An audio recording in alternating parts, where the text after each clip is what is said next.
ठेका प्रथा को खत्म करते हुए सीधे संविदा भर्ती की बात कही थी।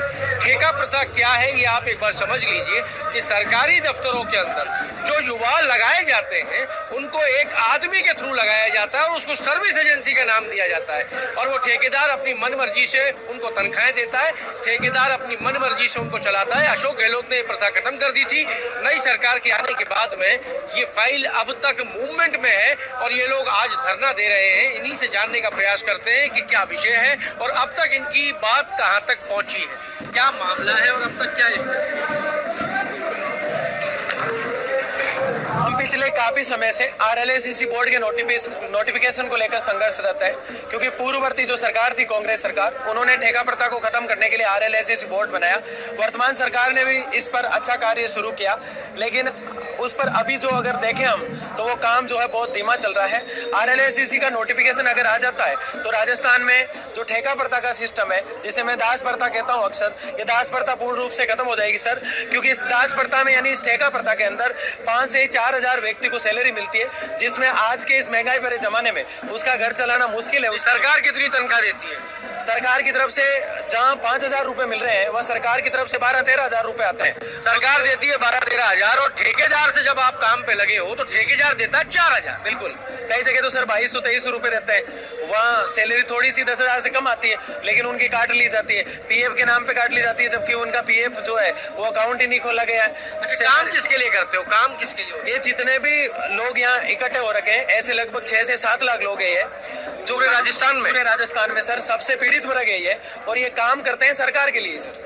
मतलब गवर्नमेंट ऑफिस में काम करते हैं? गवर्नमेंट ऑफिस में काम करते हैं सारे के सारे, और गवर्नमेंट कर्मचारियों से ज्यादा काम करते हैं सर। एक गवर्नमेंट कर्मचारी आज से 5 साल पहले लगा तो उसकी सैलरी 10,000 से 40,000 हो गई, और जो ठेका कर्मी लगा उसके साथ उसकी सैलरी 1200 से 1800 ही नहीं हुई अभी तक। तो इस तरह से इनका शोषण हो रहा है सर। अच्छा, और कोई आवाज उठाए तो उसको ठेकेदार क्या? हाँ, उस कोई भी आवाज उठाना चाहता है, जैसे कि मान लो कोई किसी अर्जेंट काम हो गया, वो छुट्टी रख रहा है, या फिर किसी अपनी आवाज को किसी माध्यम से उठाना चाहता है, तो उसको कहते हैं नौकरी से निकाल दे। जैसे इस धरने की भी मैं बात बताऊं, वो एविडेंस मैं अभी जुटाने का प्रयास कर रहा हूं, जो जल्दी सरकार को मैं दूंगा।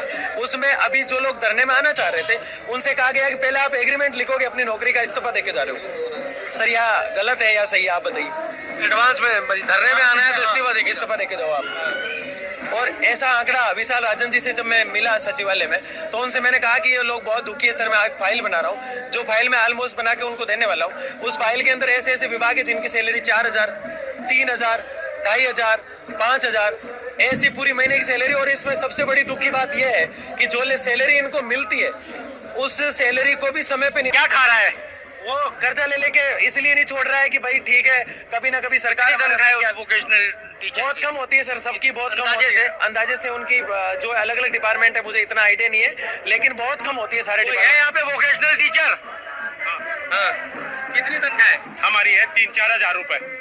वैसे तो 3,000 के 4,000। आप तो टीचर हो ना? नहीं, टीचर नहीं, ठेका कर्मचारी है, पंचायत के सुरक्षा चौकीदार हो ना? वोकेशनल टीचर हो आप? हाँ जी। कितनी तनख्वाह मिलती है? सर तनख्वाह 18,000 मिलती है। 18,000 रुपये महीना? सर अभी तो जुलाई से बंद करेगा, मौका 18 का है। जुलाई मतलब जुलाई 2024 से हटा ही दिया। क्यों हटा दिया? पता नहीं, बोले ठेका कर्मी को 10 महीने से तनख्वाह नहीं मिल रही है क्या? तनख्वाह भी नहीं मिल रही है। तो फिर क्या खाते हो, कैसे पढ़ाते हो, काम पे कैसे जाते हो? अब करें सर, कुछ तो करना ही पड़ता है, लेकिन क्या करें। अब आपकी मांग क्या है? हमारी मांग ये है, जैसे कि ये वोकेशनल टीचर है, इसमें एक हेल्थ केयर डिवीजन होता है, उसकी ज्वाइनिंग 8 महीने से नहीं दी गई। उनको ये कहा जा रहा है कि जल्दी देंगे, मतलब 8 महीने से उनकी कोई सैलरी नहीं आ रही है। ना उनको ये कहा गया कि आपको हटा दिया गया है, ना उनको दोबारा ज्वाइनिंग दी जाती है। लेकिन आज हम एकत्रित हुए हैं तो हम हमारी 13 सूत्री मांगे हैं, उसमें PF हमारा काटा जाए, वेतन जो है समय पे दिया जाए, और अनुभव के आधार पर प्राथमिकता दी जाए।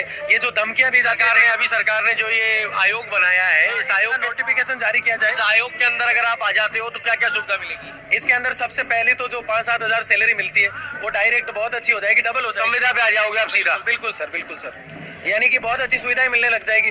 दूसरा, जो गुलामी और शोषण हो रहा है वो पूर्णतः खत्म हो जाएगा सर। आप सब भी ठेका प्रथा में ही हो? क्या करते हो? हम जेलन हॉस्पिटल में वार्ड बॉय में हूँ सर। Ward boy? हाँ जी। क्या मिलती है? 5,875 रुपए। ठेकेदार को कितनी मिलती है?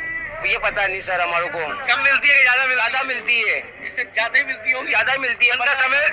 15,000 हाँ जी। और तुम्हें मिल रही है 5,000? हाँ जी सर। और कितने दिन में मिलती है? ये हमारे को 2 महीने में 2-3 महीने में आ रही है हमारी तनख्वाह। मतलब उसके ठेकेदार की जब सुविधा होगी जब मिलेगी। हाँ जी। मैं ICT कंप्यूटर निर्देशक सुहा में मैं 6 साल तक स्कूलों में काम किया। पिछली बार सरकार गई 15-16 अप्रैल को हमें हटा दिया गया। हमें 5,000 रुपये मात्र मिलती थी। ठेकेदारों को तनख्वाह 18,000 रुपये मिलती थी गवर्नमेंट से। गवर्नमेंट 18,000 रुपये तनख्वाह देती थी एक ICT कंप्यूटर निर्देशक की, और हमें मात्र 5,000 रुपये दिए जाते।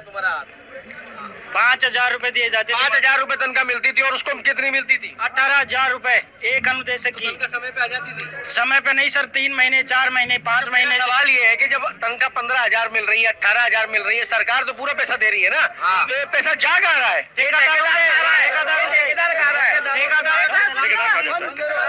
ये पैसा ठेकेदार खा जाता है, बीच में अधिकारी कमीशन खा जाते हैं। तो इतना कमीशन? मैं जलदाय विभाग में सबसे ज्यादा कंडीशन जलदायु विभाग की है। क्या है जलदाय विभाग? मैं 19 साल से जलदायु विभाग में काम करता हूँ और 4 बजे उठ के जनता को पानी पिलाने का काम करता हूँ सब। आज मेरी तनख्वाह मात्र 7,000 रुपए। 12 घंटे के 7,000 रुपए देते हैं। 14 घंटे काम करने के बाद 7,000 रुपए मेरे को मिलता है। 7,000 एक भी छुट्टी नहीं मिलती। जलदाय विभाग में भी ठेके पे सारा सिस्टम ठेके पे। सबसे भ्रष्ट डिपार्टमेंट जलदायु विभाग है। डिपार्टमेंट है। मैं 25 साल से काम कर रहा हूँ। 25 साल हो गए ठेके पे काम करते करते। अनुभव प्रमाण पत्र मेरे पास 25 साल का। 12 घंटे काम करते हैं, ठेकेदार देता है सिर्फ मात्र 8,000 रुपए, वो भी समय पे नहीं मिलता है। ठेकेदारों कितने पैसे मिलते होंगे? कम से कम 20-22 हजार रुपए एक कर्मचारी की। और आपको 8,000 रुपए समय पे मिल जाता है? नहीं, समय पे नहीं मिलता है। कभी 3 महीने से मिलता है, कभी 6 महीने से मिलता है। सर एक चीज बताओ, आपके 25 साल की नौकरी के बाद 25 साल की नौकरी के बाद 25 साल की नौकरी के बाद आज आपके हाथ में क्या है? प्रोविडेंट कुछ भी नहीं है, कुछ भी नहीं है, कुछ भी नहीं है।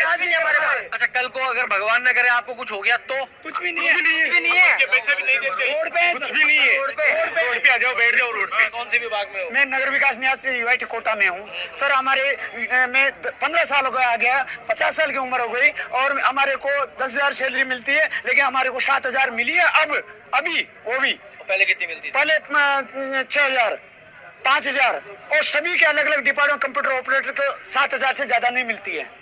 अभी 7,500 किए हैं और भी अब जाके समय पे आ रही है? समय पे आती है, लेकिन उसको हटाने का विरोध हो जाता है सर। अच्छा, हटा प्रथा इसलिए चालू की गई क्योंकि संविदा पे जब लोगों को लगाते हैं तो वो यूनियन बना लेते हैं, स्ट्राइक करते हैं, सरकार पे प्रेशर लगाते हैं कि हमें परमानेंट करो। सरकार ये ठीक है सर, इसलिए सरकार ने ठेका प्रथा चालू कर दी। ठेका प्रथा पे सरकार भी जानती होगी कि आप लोगों को कुछ नहीं मिल रहा, ये तो जानती है ना सरकार। लेकिन सर प्रधानमंत्री साहब ने कहा है काम के समान वेतन दिया जाए। जब एक सरकारी कर्मचारी के कंधे से कंधे मिलाकर के काम कर रहे हैं, 15 साल का अनुभव हो गया, फिर भी उसका 50,000 से लगभग की हर साल उसका वेतन बढ़ जाता है, डीए बढ़ जाता है। हमारा क्या बढ़ा अभी तक 5,000 6,000 में? कैसे जीवन यापन करेंगे सर? बच्चों को शिक्षा कैसे लाएंगे? इलाज कैसे कराएंगे? माता पिता की कैसे परवरिश कर पाएंगे? हमारे बच्चों को स्कूल में ड्रेस कैसे दिला पाएंगे साहब? सरकारी स्कूल में भी पढ़ाने के लिए वंचित नहीं है। कोई बात नहीं यार, आपके तो आंसू आ गए। रोनी क्या करें सर? सरकार क्या कहे? अब नई सरकार आ गई, नई सरकार, नए मुख्यमंत्री, नई सरकार से सारी नीतियां, सारी रूढ़िवादिता टूट चुकी है। जब का नोटिफिकेशन जारी हो जाएगा, अब हम कहाँ दे रहे? हम कह रहे हैं ना कि अगर आप कह रहे हो देर कहाँ है? हम इसीलिए तो यहाँ अब वो होगा टूटेगी तब। सर 1 मिनट, ये हम रूढ़िवादी किसका है ये दर्द है? इन ठेका प्रथा पे लगे हुए कर्मियों का। आप मेरे को देख सकते हैं, चारों तरफ से मुझे घेर रखा है इन्होंने, और केवल ये एक ही आस से यहाँ बैठे हैं कि नई सरकार, नए मुख्यमंत्री जिन्होंने ये वादा किया कि ये आम आदमी की सरकार है, ये आम आदमी वाला मुख्यमंत्री है, वो आम आदमी का मुख्यमंत्री। आज मैं इस मंच से ये कहता हूं कि वो मुख्यमंत्री जरूर इन पीड़ितों का दर्द समझेगा और इसको जल्दी से जल्दी खत्म करके इनको समझेगा। जब समझेगा यार, अभी तो 2-2.5 महीने 5 साल के लिए तो मुख्यमंत्री जल्दी से जल्दी इनका दर्द समझने का प्रयास करें। आचार संहिता से पहले इनकी मांग है कि इनके ऊपर नोटिफिकेशन जारी करके इनको जो आगे का प्रोसेस है उसमें लिया जाए और ठेका प्रथा से इन आज के जमाने में इनको मुक्त किया जाए। आप भी विचार करिएगा कि 3822 रुपए में आपका घर कैसे चलेगा और 26 रुपए की वृद्धि के साथ आप वो दिवाली पे कैसा आनंद लेंगे, या आने वाली होली पे 26 रुपए का क्या आएगा, ये सोचिएगा। अमर उजाला के लिए जयपुर से